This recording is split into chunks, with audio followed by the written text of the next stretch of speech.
Hi guys, welcome back to my channel. It's been a while and it's been really busy times, stressful times. I've been working a lot, been trying, to get that money in after such a long time, you know, being stopped because of the restrictions. So I've been trying to just work my ass off. So I've been wanting to do this video for a while. It's gonna be about how I studied in Japan, the process, and my life in Japan. So basically the first point I want to point out is I use a company. This company I really recommend if in the future you're planning to visit Japan or do a short or long-term study. I went for 3 months. It was back in 2019. So this company is called Gogo Nihon, and it was really good. And they basically company that they're gonna get in contact with the language school. They're gonna send you what you have to do, for what documents you have to send, and they're gonna take care of pretty much everything for you. Literally everything that I had to do was just send my money to this language school, but they pretty much take care of everything. So the first thing that I had to do and that I'd done was I went into their website and I chose what city I wanted to study. So basically they have many cities, many schools that you can choose from. You can go from Osaka, Tokyo, Hokkaido, and other areas that you might be interested in. I personally went for Hokkaido, and yeah, I went and I sent them an email. I said I wanted to study for 3 months in Sapporo, and I chose which language school I wanted. I think in Sapporo they had 2 schools, language schools, and they gave me an opinion in which one would be better for my circumstances or my level, and how that school could help me in my future goals. And once I said, yeah, I'm happy, I want to choose this school, they got in contact with the school, and the school accepted. They said they started the application. They sent me, Gogo Nihon sent me an application form so I can fill up with all my details and put documents, related information. And after I finished the application, I sent them back by email and they send it to the school. So that's how it usually works. You complete such and then they're gonna send it to the school. What I want to point out as well is that Gogo Nihon has many staff that they can speak your own language. So even though I can speak English and I mostly replied in English, but my passport is Portuguese, so they had a member of staff that was, they could speak Portuguese, and that was the one who was always in contact with me. So whatever language you speak, most of them, someone is going to be there who can speak your language. So after the school accepted my application, I also sent my photo. I sent everything that they needed, and Gogo Nihon sent me the breakdown of how much it's gonna cost. Back in 2019 I paid around £3,000 for a 3 months course, and they told me until when I would have to pay. I would have to transfer that money for the school, but it's pretty much straightforward. And if there is a problem, you can always get in contact with Gogo Nihon, and they're gonna reply to you. If not the next day, then the day after. They're pretty quick at responding to you. So in total I would say that it took me around 2 months maybe not that much, I don't know, can't really remember, but it took me around 2 months to complete the whole thing. So I wanted to start in April, so I had to get everything done. I had to get stuff planned, everything planned at least a month earlier, a month before that. So about the breakdown, I would say £3,000 back in that time, £3,000 for a 3-month course in that language school in Sapporo.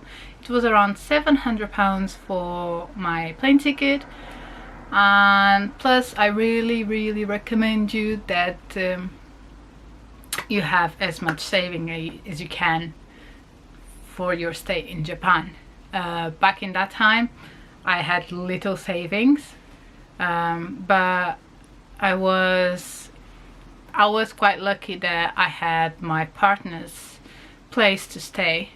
Obviously, if you don't have anywhere to stay, you planning to stay in a student accommodation or something, you know, similar, they're gonna offer you that support. They're gonna prioritize, they're gonna send you all the information, like make you, you know, you're gonna have choices, either student accommodation or host family, is it what you call it? Yeah, I think so. Or even your own place, your own small apartment, or yeah. But obviously, if you're aiming for your own space, your own place, it's gonna be more expensive. So I would suggest maybe you could share a place with someone, with any student or in student accommodation. But then again, Gogo Nihon and your school are gonna help you, so you don't have to worry about that. I also want to point out they give you an option to have an insurance. It was really good. The insurance I got, it was around £70, £80, and it covered pretty much everything. So in case I had an accident, or I had to go to hospital, which actually happened. And you know, as a foreigner going to a hospital, especially, you know, in a tourist visa, I went with a tourist visa, it's gonna be expensive when you go to a hospital. I was mind blown, like. But yes, the insurance is gonna cover it, so you keep the proof once you go to the hospital, and then you go back to your school and you give this to them, and they're gonna give you the money back. At least that's what happened to me. So that's money covered, the insurance, the application process. It was pretty much straightforward. And then it comes the time of going to Japan. So I got into my flight. I had a pretty much normal flight. I had 2 stops. I think I stopped in Finland, I think, Helsinki, and then I stopped again in Tokyo, and then from Tokyo I went to Sapporo. It's long, but it was fine. So in Tokyo, the immigration, so it was quite a little bit long, but so basically I had to wait a while in the queue. It was quite busy on that day. Before you arrive, they're gonna give you what do you call it?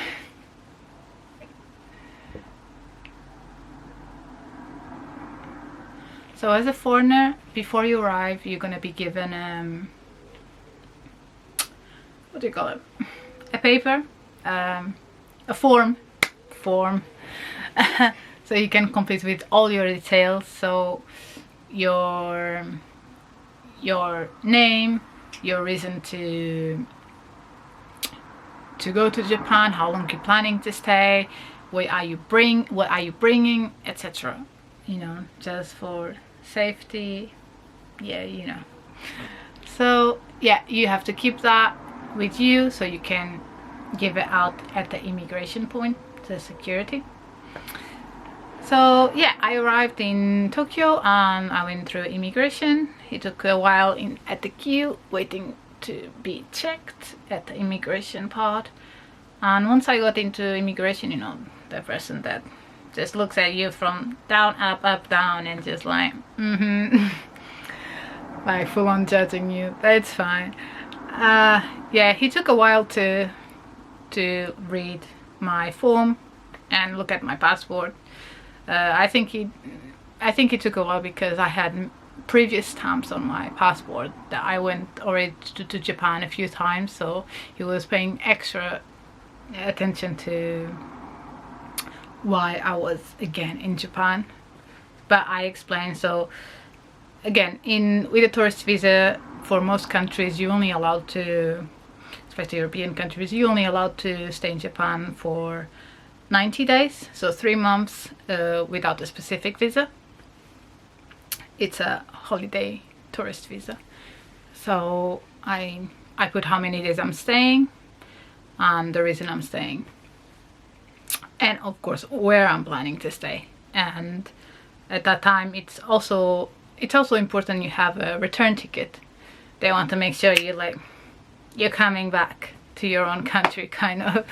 So yeah, after like maybe 10 minutes, a little bit less than that, you're like, yeah, you're good to go. And I went through security. And yeah, from Tokyo I was on the way to Sapporo. And in Sapporo, things went, you know, there was no security because that was my final destination. So I was finally reunited with my love. At that time still we were in a distance relationship. We are still in a distance relationship. But anyway, so yeah, I got in Sapporo, and once I got in Sapporo it was maybe 3 days before I started school, and I sent them an email saying I arrived and where exactly, you know, the directions for this school and, you know, what's happening. And they said, oh yeah, they sent me like a test to see what is my Japanese level, so they can see which class I would be in. And I did that test online. I mean, yeah, they sent me that test and I sent them back after completing it. And yes, after 3 days I went to the school and it all started. So in my class there was a variety of different people, different nationalities, but obviously I think most of the times when you go into a language school, most of them are gonna be from Asian countries. I was glad I actually had other people from Europe, but mostly are gonna be American or Asian, from like Taiwan, Thailand or something like that. But there was a couple that were still from Europe, so it was good. So my everyday life in Sapporo was it was easy for me to get familiar with everything. It was pretty easy for me to get used to it. What I wanted to talk about as well was my daily costs. So traveling, shopping, food, you know, all of that important stuff.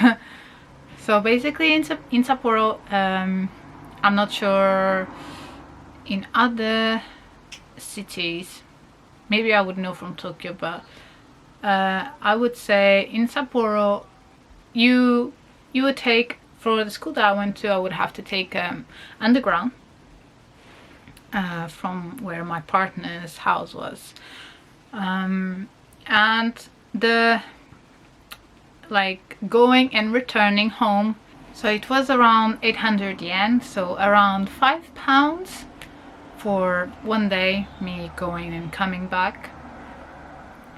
with underground. I took 2 lines daily to underground, you know, train lines. And everyday food, I mean, I'm guilty here. I always wanted to be cooking something different, so I think I unnecessarily spend too much money on food shopping. But you don't have to do that. Don't do that if you're not fussy or anything. Like, and there is definitely cheaper ways of food shopping in Japan than just going to the supermarket. So food is very important to me, so I wanted to cook, and it was good for me to often cook something different for me and my partner. So I would spend around 2,000 yen, around 13 pounds every time I was going food shopping. So I didn't do much in Japan. It was pretty much, school, home. It was from April to June, and it was very good weather. I could have went different places, but I also could not afford it. And I was more focused in, what I was there for, which, study and get my Japanese better. And of course, if I was going somewhere, I would want to plan it with my partner, but obviously he was a medical, he still is a medical student, so there was almost no time for anything. So overall, my experience in Japan, if you're considering going to Japan, I do recommend you do it if you're interested in learning the language, if you're interested in different culture. After the pandemic, many things are happening, and I still would recommend you to study in Japan if this is your passion, if you want to be in Japan. But right now things are very restricted, things are very difficult to make it to Japan. So this is also something that I wanted to talk about. So obviously after 2019, after I left Japan, I've been wondering if I should go back to Japan again, because I felt that I needed more time to study Japanese. I felt like it really did help me from going to a point to another, like get my level better. But obviously 3 months was not enough for me, so I wanted to do it again. And obviously I had another, if not the most important reason, was for me to be in Japan because of my partner. So I was thinking of going back to Japan last year, 2020, but obviously because of COVID it did not happen. And the sad reality is that many students, many couples, many workers have been waiting since last year, February, March, April, because Japan closed their borders from April, if I'm still remembering right. And people even with visas, working visas, student visas, have been waiting since then. While many couples that are not married yet, they've been waiting for even longer. So for me it's been really difficult, and I've been going through this struggle since last year, and it's been really tearing me down. So as maybe you didn't, or maybe you did, there is online movement about love is not tourism, or even now recently there is the education is not tourism. And all of us that have been waiting for ages to enter Japan have been trying to raise awareness and try to reach to the government and media.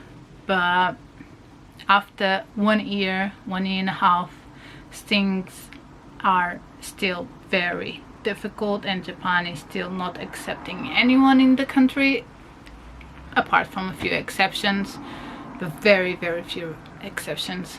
But what really matters is that, you know, couples, students and workers, you know, either with a proper visa or even a student visa or working visa or tourist visa, are not allowed to enter. Until when, I don't know. I wish I had the answer for that, but obviously, as you know, the Olympics are gonna happen, and Japan is struggling with keeping up with things. The cases are like up and down, and their vaccination program has been the slowest, but hopefully things are gonna get better as they also started vaccinating more people. All of us in the community have been trying to get as much information as possible. We've been trying to speak out how much our lives need to go forward. We have been waiting for a long time. Many people are struggling, waiting in their countries, you know, without money, with, you know, they depended a lot on moving to Japan because they did have the right to, with or without visa. They had this plan and it was all postponed, and it's been like this for a year and a half, so it's very devastating. And so my point is, once Japan opens, hopefully next year, I really put in my mind that it's next year because I don't think with a tourist visa at least they're gonna open for short-term studies, short-term students. I hope I'm wrong, but I'm still counting on next year at least. But yeah, once they open, I recommend you to apply through this company, Gogo Nihon again. So yeah, if you have any more questions about studying in Japan, short-term, long-term, or which company or you could use, or how you can start everything, if you have any kind of questions, just let me know down below. And I hope our dreams can come true soon and we can finally enter Japan and we can start living again. I want to see my partner, and I really do want to continue my studies. It's been so hard. でも頑張ろう. So I'll see you in my next video. Bye bye.